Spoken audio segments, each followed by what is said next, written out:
साथियों नमस्कार। आज राहुल गांधी हरियाणा में थे। आज उन्होंने हरियाणा में बरवाला और हिसार में आज दो सभाएं की हैं।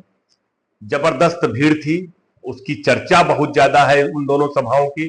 तमाम साथी मेरे पूछ रहे हैं कि आप बताइए कि राहुल गांधी की इन दो सभाओं का चुनाव परिणामों पर क्या असर पड़ेगा और कांग्रेस के मोराल पे जो चुनाव लड़ रही है, 10 सालों से सत्ता के बाहर थी, राहुल गांधी की आज की दो सभाओं का क्या असर पड़ेगा।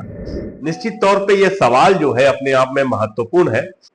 आप सब जानते हैं कि प्रधानमंत्री नरेंद्र मोदी और अमित शाह ने पहले ही सभाएं कर रखी है। कांग्रेस में जो स्टार कैंपेनर्स थे उनका आना देर में शुरू हुआ। राहुल गांधी तो अभी बस चुनाव को जबकि बमुश्किल से 8-9 दिन बचे हैं, तब राहुल गांधी की पहली सभा हो रही है।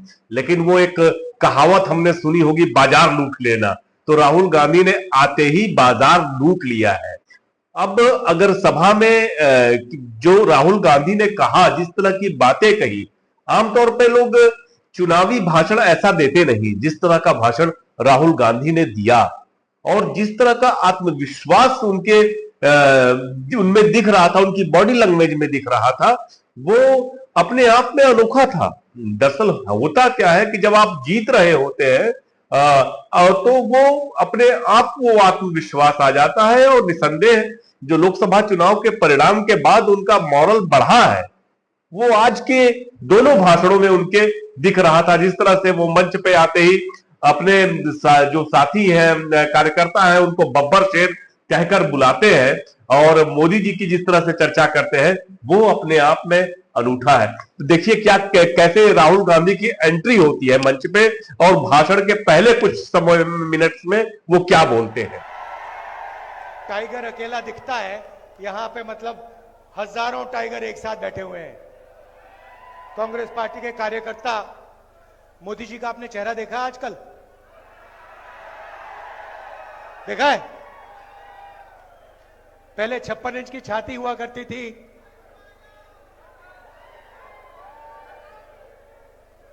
अब पहले 56 इंच की छाती, अब कहते भैया मैं नॉन बायोलॉजिकल हूं, मेरा तो सीधा भगवान से रिश्ता है, डायरेक्ट कनेक्शन है।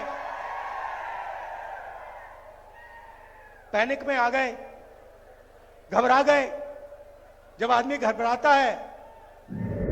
राहुल गांधी ने आज भाषण की शुरुआत जो की, वो बहुत ही संवेदनशील, भावुक अपने मुलाकात से किया, जो उन्होंने करनाल में कबूतरबाजी के शिकार जो युवा हैं हरियाणा के, जो रोजगार की तलाश में अमेरिका के डलास चले गए, और तमाम जगहों पे है, सिर्फ डलास में नहीं है, तमाम देश के, दुनिया के तमाम हिस्सों में, और दुनिया के तमाम हिस्सों में तमाम राज्यों के तमाम युवा कबूतरबाजों के हाथ पड़ करके अपना बहुत कुछ गंवा करके, खेत बेच के, जमीन बेच करके वहां रोजगार की तलाश में चले गए, क्योंकि रोजगार है नहीं। हरियाणा की तो स्थिति और भी खराब है बेरोजगारी के पैमाने पर। हम आपको पहले भी बता चुके हैं कि राहुल गांधी ने उन बेरोजगारों की जो कथा है उसको जिस ढंग से बताया कि एक एक कमरे में 20-20 लोग रहते हैं, जो परिस्थितियां बताई, वो अपने आप में बहुत ही अधिक कनेक्ट करने वाली थी पब्लिक को। जो भीड़ सुन रही थी, जो देख रही थी, उसको ये लगा कि ये आदमी संवेदनशील है। उन्होंने बताया ये कि ये युवा जो गए हैं वो 10 साल तक, अगले 10 साल तक अपने परिवार से नहीं मिल पाएंगे। मैं भी सुन रहा था, मैं भी उसे सुनकर के, उस बातचीत को सुनकर के भावुक था। ये काम तो पत्रकारों का करना था। राहुल ने जो कहा वो काम तो पत्रकारों को करना चाहिए था, जर्नलिस्ट को करना चाहिए था। इतना पैसा लगा के आप अपने कोरिस्पोंडेंट यूएसए में भेजते हैं प्रधानमंत्री का को कवर करने के लिए, फलाने को कवर करने के लिए, अभी अमेरिकन इलेक्शन को कवर करने जाएंगे, लेकिन हरियाणा के युवाओं का क्या हाल है इसको कवर करने कोई नहीं जाएगा। तो राहुल गांधी ने कवर किया। सुनिए पहले राहुल गांधी ने क्या कहा। 15-20 लोग छोटे से घर में रहते हैं, एक कमरे में एक साथ खाना पकाते हैं, एक साथ सोते, कोई जगह नहीं। यहां से दौड़कर गए, भाग कर गए। उन्होंने मुझे बताया कि राहुल जी, समुद्र में हम गए छोटी सी बोट में, पता नहीं था क्या होगा, डूब जाएंगे, मर जाएंगे। हमारे मित्र मरे। बोट के बाद हम साउथ अमेरिका पहुंचे। साउथ अमेरिका के बाद माफियाज ने हमें पकड़ना शुरू किया। रोड पे रोकते थे, पिस्तौल निकालते थे, कहते थे पैसा दो। हमारा सारा पैसा लूट लिया। जंगल से हम निकले, पैनामा के जंगल से हम निकले। हमने अपने दोस्तों को मरते हुए देखा अपनी आंखों से, उनकी लाशें देखी हैं। उन्होंने वीडियो भी दिखाई मुझे कि ये देखिए, हम नाव से ऐसे गए, हम जंगलों में ऐसे गए। मैंने उनसे पूछा, भाई एक बात बताओ, यहां से आप अमेरिका गए, कितने पैसे लगे?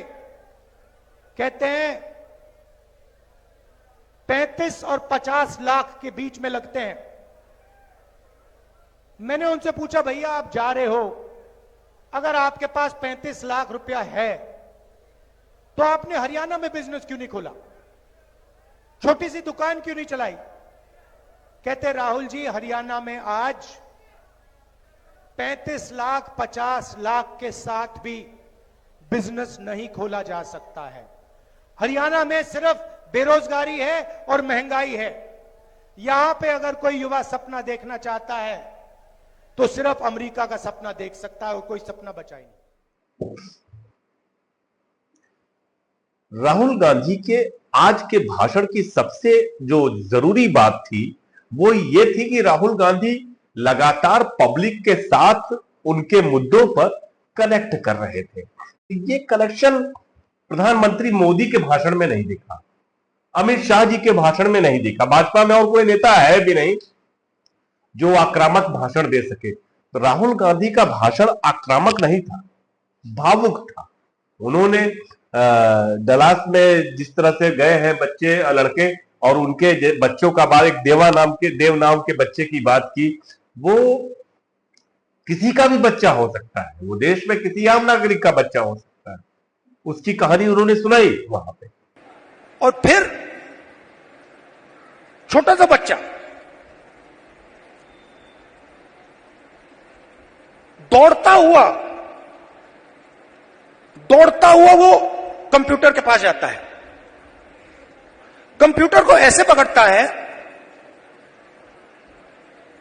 और इतनी जोरों से चीखता है कि मैंने मतलब शायद अपनी लाइफ में ये चीख नहीं सुनी। कांपता हुआ चीखता है, पापा पापा पापा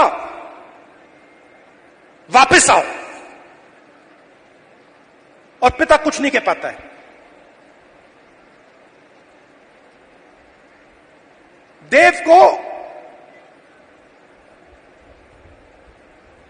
देव की आंखों में आंसू, चिल्ला रहा है।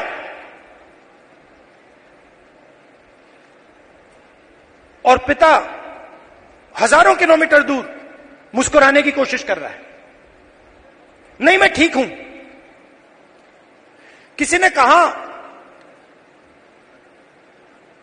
बच्चा इमोशनल हो गया। मैंने माइंड में सोचा कि इमोशनल हो गया, इसके हर रोज सीने में छुरे लग रहे हैं। इमोशनल शब्द का क्या मतलब है? वो अपने पिता को 10 साल के लिए नहीं देखेगा, छू नहीं पाएगा, गले नहीं लग पाएगा। क्यों? क्योंकि हरियाणा की सरकार ने हरियाणा को नष्ट कर दिया है, खत्म कर दिया है।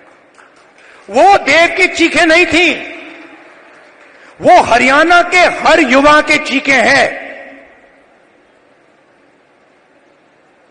और जब वो बोल रहा था, मैं सोच रहा था कि इलेक्शन सब कुछ ठीक है, मगर हरियाणा में जो लाखों बच्चे इस प्रकार से रो रहे हैं, चीख रहे हैं, कांग्रेस पार्टी का काम उनके आंसू को पोंछने का है, उनके चीखों को बंद करने का है। गांधी ने अग्निवीर का मुद्दा जो कि बहुत छाया हुआ है हरियाणा के चुनाव पर, उस पर बात की। उनका साफ कहना था कि सरकार पहले वन पेंशन लाई, उसके बाद ये अग्निवीर जैसी योजना लाई।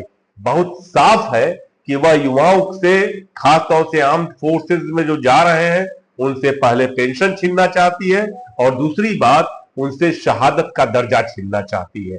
राहुल गांधी ने यह अग्निवीर का के मुद्दे वाली बात दोनों जगहों से उठाई। अग्निवीर का मैं आपको 2 मिनट में समझाता हूँ। अग्निवीर योजना का नाम दिया अग्निवीर, मगर सच्चाई में अग्निवीर क्या है मैं बता देता हूँ। पहले आपको याद है 1 रैंक 1 पेंशन हुआ, मतलब अफसरों को पेंशन मिली, थोड़ा सा पैसा उधर गया। उसके बाद प्रॉब्लम आई, उन्होंने कहा यार अदानी से हथियार खरीदवाने हैं मगर जवानों को पेंशन मिलती है। ऐसे करते हैं, जवानों से पेंशन का पैसा छीन लो, उसे नया नाम दे दो, उसे अग्निवीर नाम दे दो और वो पूरा का पूरा पैसा अदानी को कर दो। हेलीकॉप्टर, हवाई जहाज, ये सब विदेशी कंपनी बनाती है। नरेंद्र मोदी विकसित भारत नाम देता है, लेबल अदानी का लगता है और अग्निवीर लागू हो जाता है, जवानों से पेंशन छीन ली जाती है। ये है अग्निवीर की कहानी। अब हिंदुस्तान का जवान जाएगा बॉर्डर पे, इस साइड अग्निवीर, इस साइड अग्निवीर, इस साइड अग्निवीर, बीच में एक जवान। और जो अग्निवीर राइफल लिए चाइना के बॉर्डर पे खड़े होंगे, वो देखेंगे, कहेंगे यार हमें ना पेंशन मिलती, हमें ना कैंटीन मिलेगी, हमें ना शहीद का दर्जा मिलेगा, ये जो व्यक्ति खड़ा है इसको मिलेगा,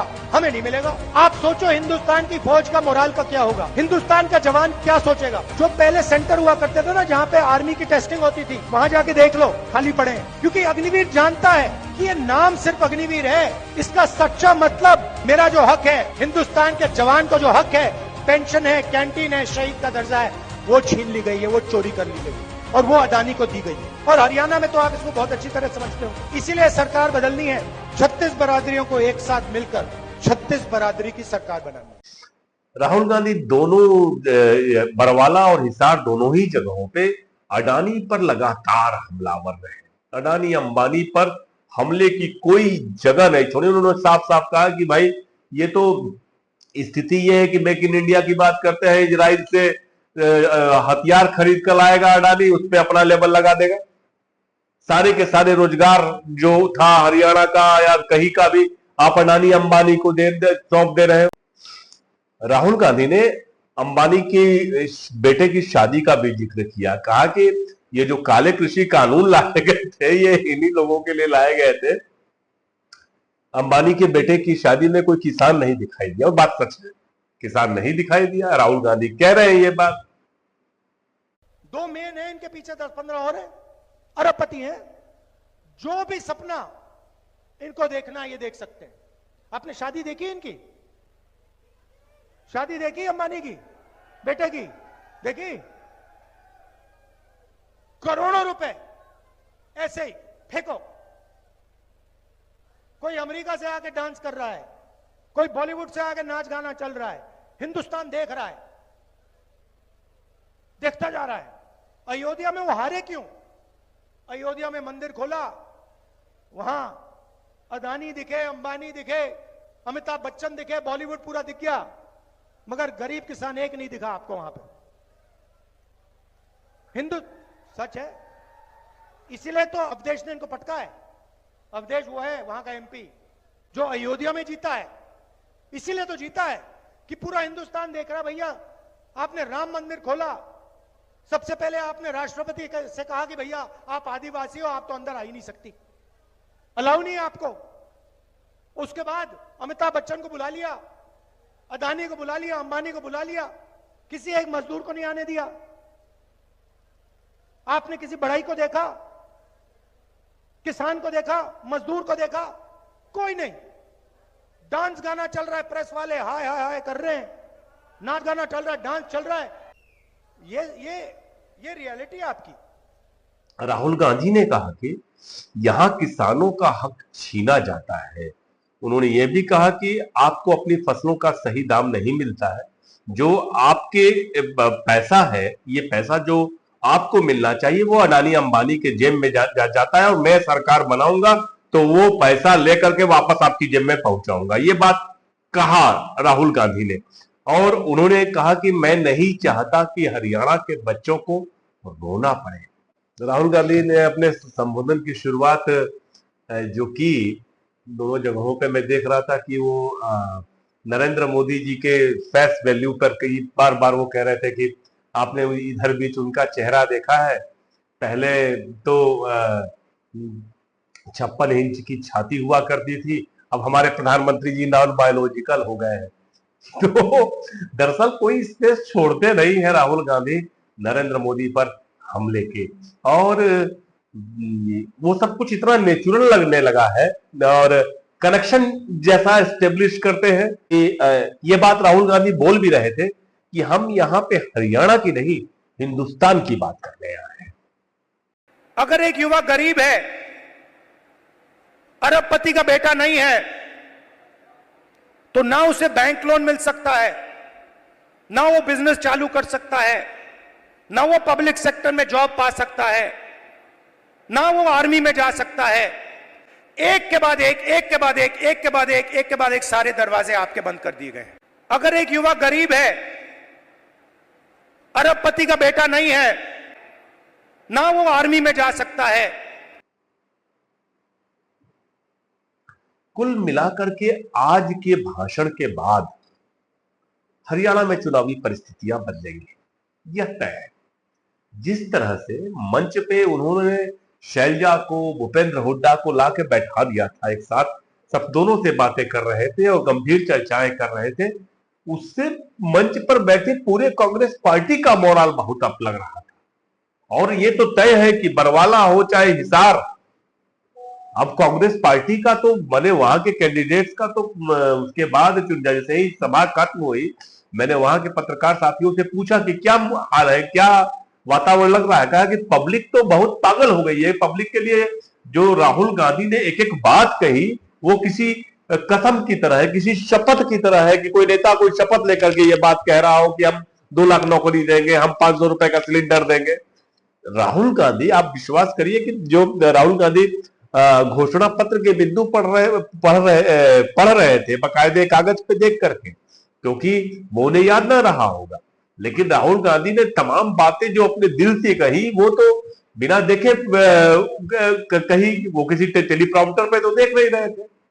तो वो जो कहते हैं वो करते हैं और पब्लिक को इस बात का विश्वास हो गया है कि यह व्यक्ति जो कह रहा है वो करेगा। दूसरी बात, कांग्रेस के झगड़े की, कांग्रेस के अंतर कलह की सारी बातें आती थी, लगातार आ रही थी कि फलाने बागी हो गया, फलाने वो हो गया।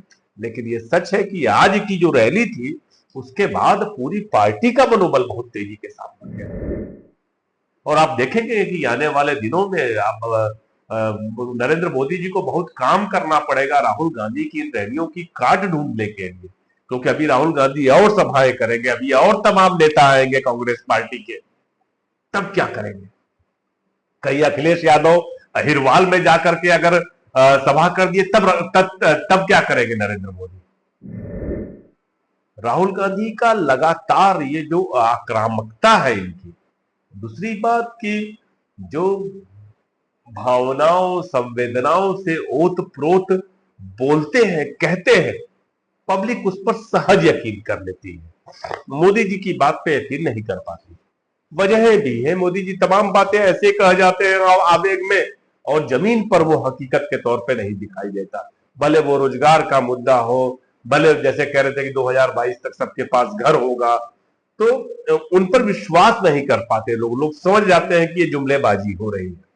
कुल मिलाकर के मनोबल बढ़ा है हरियाणा कांग्रेस का और इस बात को कहने में कोई दो राय नहीं है कि आज की राहुल गांधी की सभा के बाद कांग्रेस की सीटें जो है उनमें इजाफा होना तय है।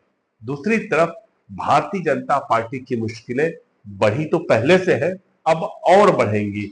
देखना है कि जो उनके पास टॉप लीडरशिप की कमी है इसका मुकाबला वो कैसे करते हैं। फिर मिलते हैं, फिर बात होगी लंबी। नमस्कार।